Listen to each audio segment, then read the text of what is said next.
I first addressed the EU Parliament in Strasbourg in 2017. It was the first time a Canadian Prime Minister addressed your Parliament. Back then, this Parliament saw me as someone new on the world stage.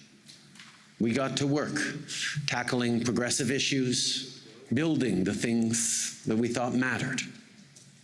We could see that something was lurking off on the horizon, something shadowy, something that was threatening. We didn't look close enough.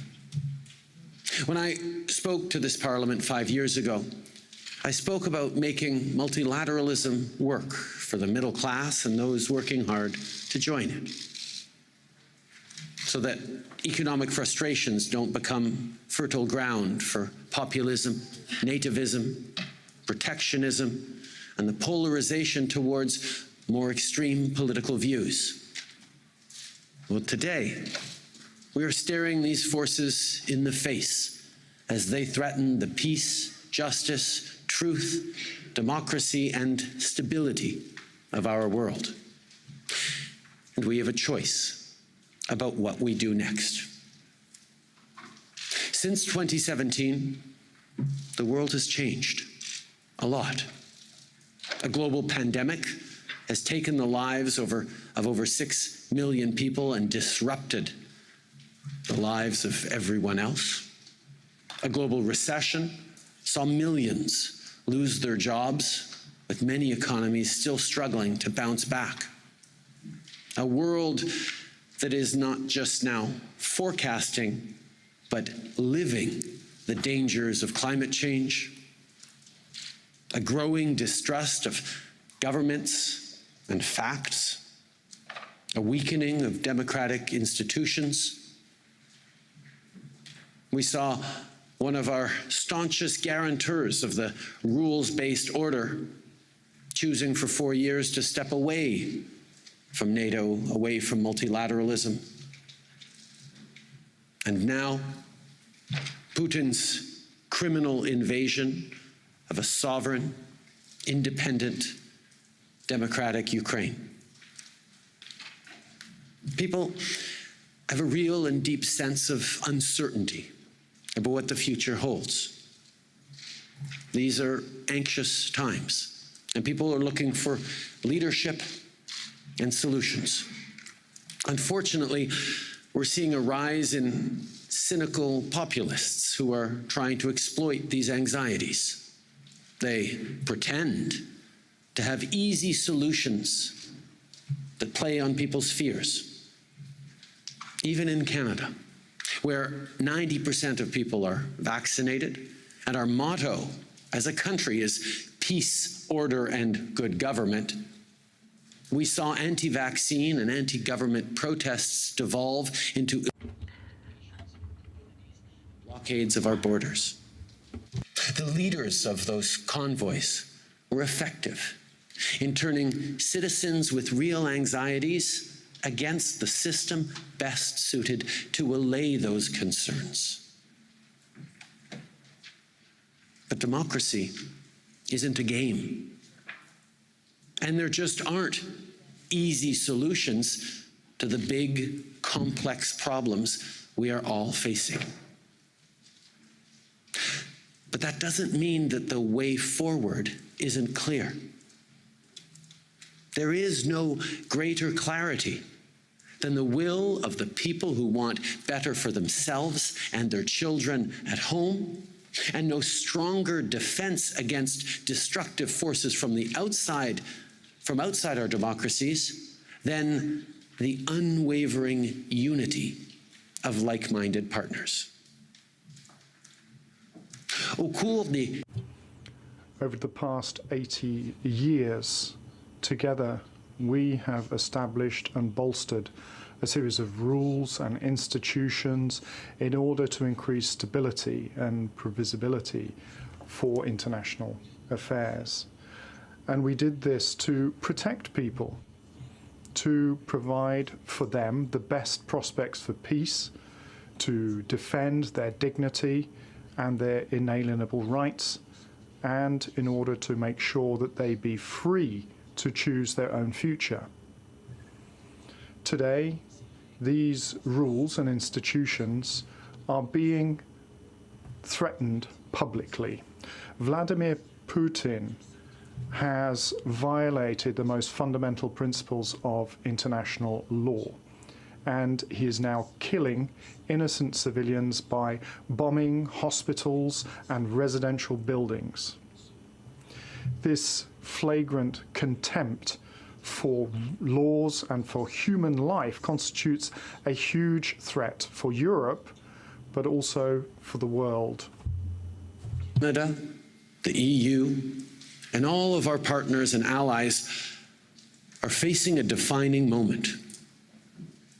We cannot fail. We must meet this moment. So I speak to you today, no longer as someone quite so new.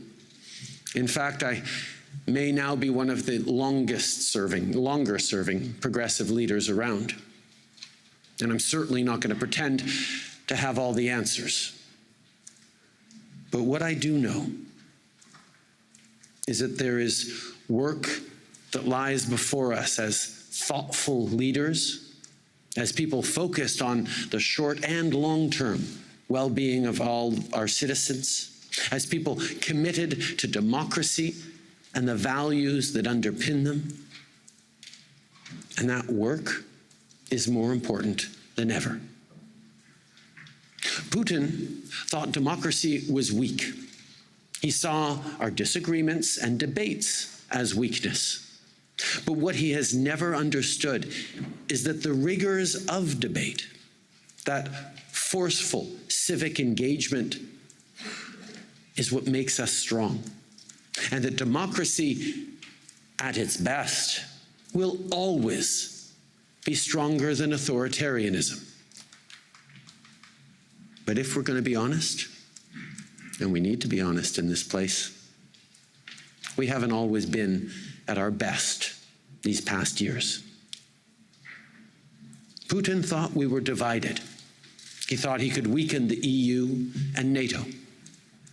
He miscalculated, and he is seeing it backfire. NATO and the EU are now more resolved and united than ever, because all of us in this room who are committed to democracy know in our bones that democracy didn't happen by accident, and it will not continue without deliberate, mindful effort.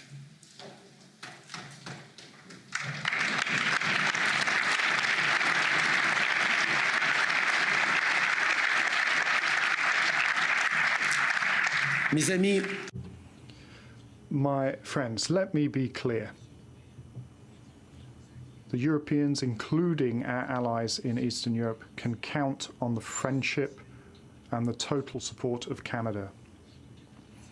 Canada is heading the advanced forward presence of tactical nature in Latvia for NATO. There are 10 countries of NATO coming together under that mission.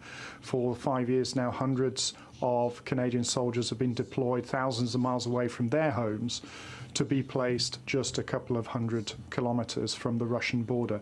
They are deployed in Latvia because what is important for the security of Europe is also important for the security of Canada. Recently, we announced that we would be doubling our deployment to NATO in the years to come. And these soldiers are not just defending Latvia and Eastern Europe, they are defending our freedom, our security, and all of our democracies. We cannot let Ukraine down.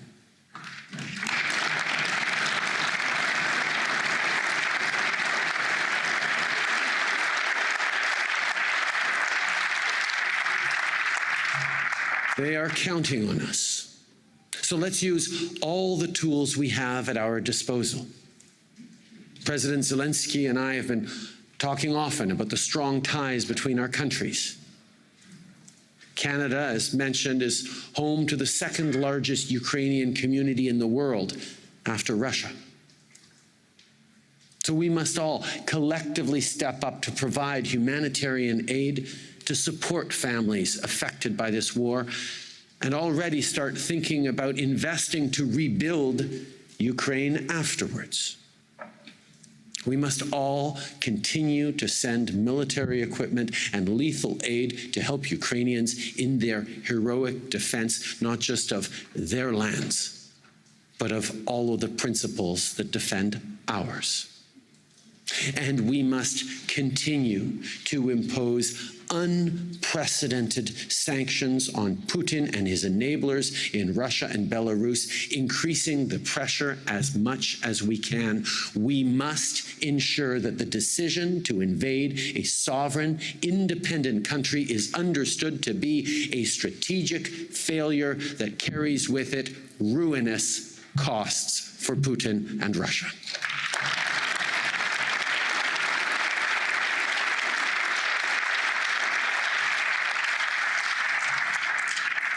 Putin's attack on Ukraine is an attack on the values that form the pillars of all democracies. We have a responsibility to make the case to people about why these values matter so much, not just to Ukrainians, but to us all. We must recommit ourselves to the work of strengthening our democracies and demonstrate the principled leadership citizens everywhere are looking for. That leadership means reinforcing the things our citizens have in common, rather than playing to their differences. The task before us is not small, but given the right tools, we can do it. And we should all be reassured of how much of this work is already underway in this place and in parliaments like it across Europe and around the world. Au Canada. In Canada, our government is in the process of putting forward a legislative proposal to counter internet crime. And this year, Canada is assuming the presidency of the Coalition for Online Freedom. And we are going to continue to underscore the protection of the rights of people, inclusion, and diversity online. Here in the European Union, your motto is united in diversity. In Canada, diversity is also at the very heart of who we are. Of course, we are aware that there is always more work that can be done. But when it comes to the issue of a reconciliation plan for Indigenous people to fight against systemic racism, for equality of genders, for the defense of LGBTQI communities, we are making progress, whether it be assuring the implementation of the United Nations Declaration on the Rights of Indigenous Peoples, or investing in supporting entrepreneurs in communities of colour. We are giving the tools for economic growth for those who are often left in the lurch. Can and should play a positive role in people's lives. In Canada, like in many European countries, we made massive investments to respond to the COVID-19 pandemic. It was the right thing to do to protect our people, and it was the necessary thing to do to ensure a strong and robust economic recovery. Because we know that when we invest in people, including in the most vulnerable, and when we grow the middle class and make life more affordable for everyone, not only do individuals benefit, but our entire country and the foundations of our democracy also benefit. Que ce soit les whether there be immediate consequences of lack of food security, inflation, high prices for fuel, or the longer consequences of climate change or the pandemic. Democracies have to be at their best to be able to hold those difficult, necessary conversations with their citizens to find the right solutions. And when it comes to the fight against climate change, collaboration between Canada and the European Union will continue to be essential. Our work will continue to accelerate our transition towards green energy, renewable energy, respecting our commitments from COP26, securing our chains of supply, including for critical raw materials and minerals. We have to continue to work together to build a cleaner future and a more resilient economy. European countries also share the goals of reducing poverty and inequality while growing the middle class. We share aspirations for a better, safer, and cleaner future. Progressive trade agreements like CETA are helping our economies grow and creating good jobs while protecting high standards for workers, consumers, and the environment. Our ability to pull together despite differences and deliver for people really mattered, and I thank you all for that. With the longest coastline in the world, Canada's shores reach out into the Atlantic, Pacific, and Arctic oceans, and our connections with the whole of the Americas is strong. We're one of the most globally connected partners at the UN, with memberships in NATO, the G7, the G20, the Arctic Council, APEC, the OAS, the Commonwealth, and La Francophonie. We all have a lot of work to do, and collaboration will be key to success towards building a better future for our kids and our grandkids. It will require constant efforts, but I'm confident that we are up to the task. I'm confident all of us here today. I'm confident in the resilience of our institutions, and mostly I'm confident in our citizens. And I can say that because of what I've witnessed over the past 4 weeks. The resolve of our united response to this unacceptable invasion has been stronger than anything Putin expected. And not just from governments, but from citizens in all our countries. It's that spirit and resolve that we must take forward with us. The European Union has mobilized to defend democracy. And as always, you can count on the friendship and full support of Canada every step of the way. Together, we have to support democracies around the world, including those who are most fragile, and fight against authoritarianism, thanks to providing more investment and providing more committed leadership as well. We have to provide support for courageous people like President Zelensky and those Ukrainians who are fighting for their rights. And we have to continue our work, each and every one of us, in order to improve our democracies in our own countries. 5 years ago, we saw the storm clouds on the horizon. But today, we are clear-eyed. Let us continue to fight lies with truth, fear with facts, division with unity. As long as we don't take our democracy for granted, as long as we keep working every day to make it better, as long as our partnerships are strong, we can be confident in the future. In the words of Volodymyr Zelensky, light will win over darkness.